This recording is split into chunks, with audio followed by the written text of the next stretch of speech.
Hey guys, this is Professor Janacek, and I want to look at triple integrals in cylindrical coordinates. Now, the thing to remember about this, if you're translating from rectangular coordinates to cylindrical coordinates, x is r cosine theta, y is r sine theta, and z is simply just the z value. You could imagine this as polar coordinates in the xy plane, but then you add that third dimension of z. Now,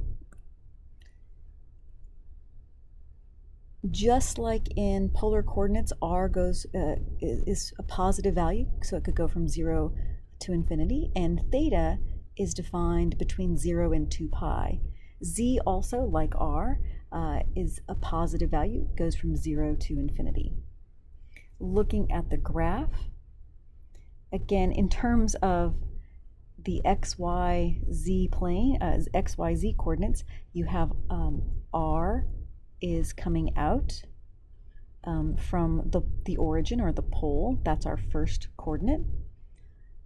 Theta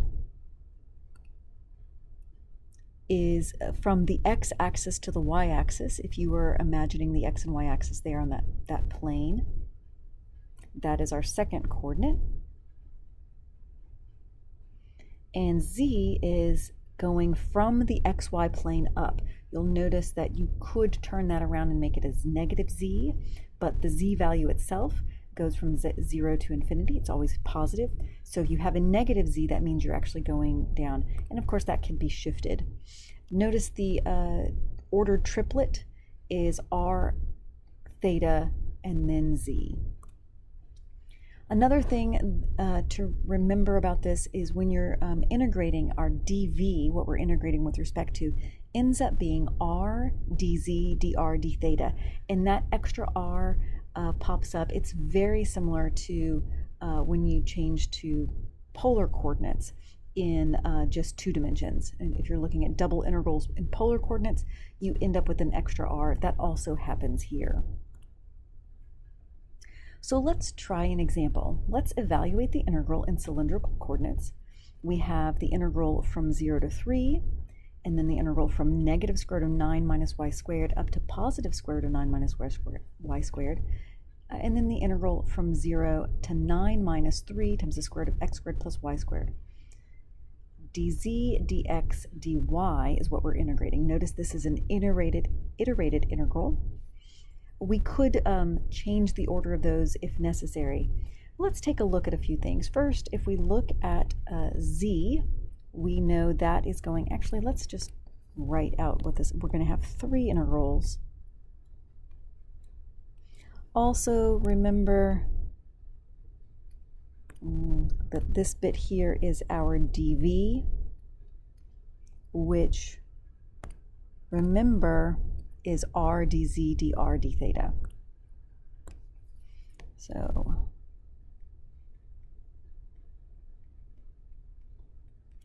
now looking at this, let's take a look at the z values first.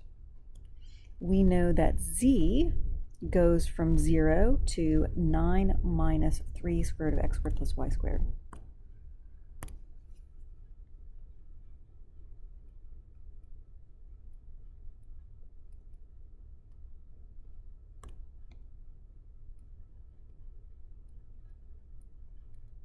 Now, using a simple substitution that x is equal to r cosine theta,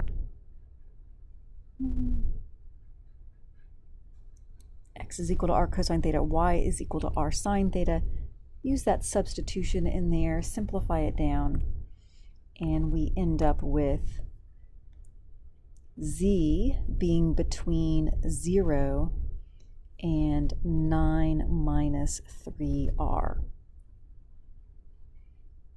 Okay, looking at, so we could go ahead and put that in there. Z goes from 0 to 9 minus 3r. Oop, that should be an r.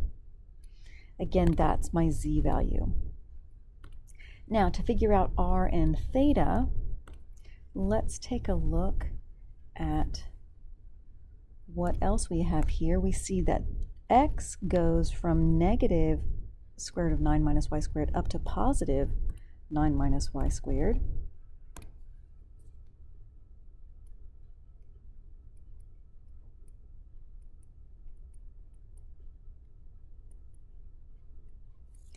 And turns out that this is a circle in the xy plane. So we would have a whole circle there in the xy plane, right? A full circle along the xy plane. Then we have y goes just from 0 to 3. So what we end up with, again, there's a circle.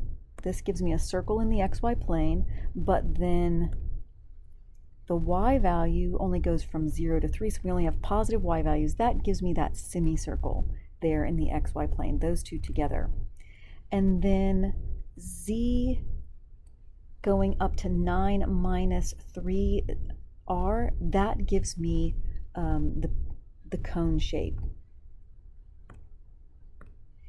So this one tells me it's a cone. These two together give me the semicircle.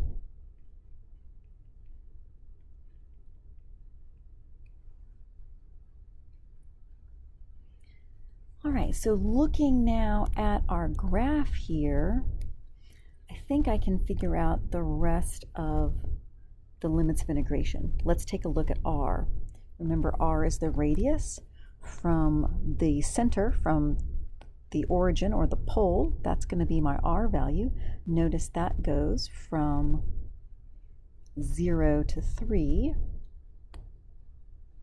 And then the final integration will be with respect to theta. Yes, you could change these. We rarely do at this point. Theta, my angle, again, looking just in the xy plane, that theta will measure from the x-axis toward the y-axis.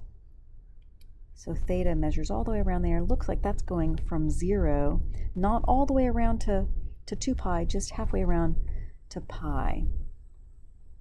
And I think we are now ready to integrate. I'm going to integrate with respect to z first. Notice the integrand is r. So when we integrate with respect to z, we get rz. We'll evaluate that from 0 to 9 minus 3r before continuing on with the integration.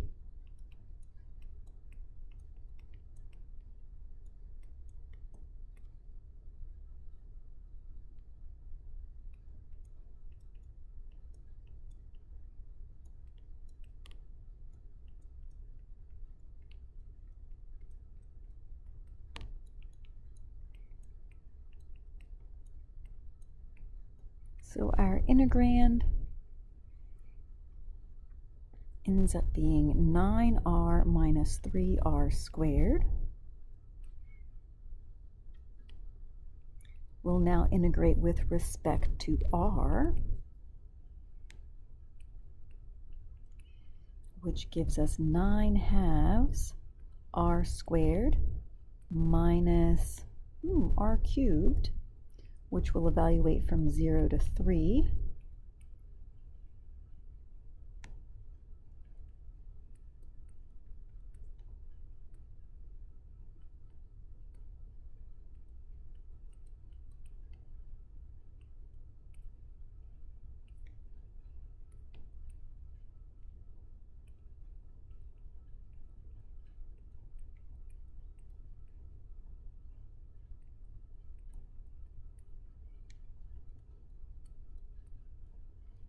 So it looks like the integrand here simplifies to, what do we have?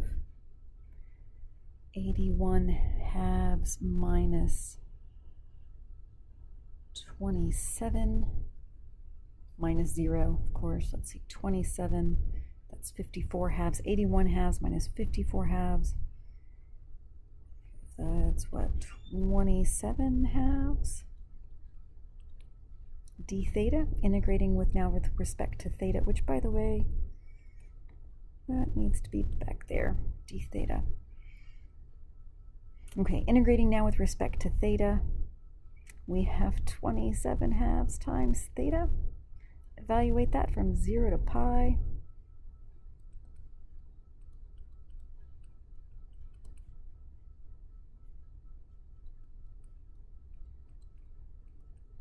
And we end up with 27 pi over 2.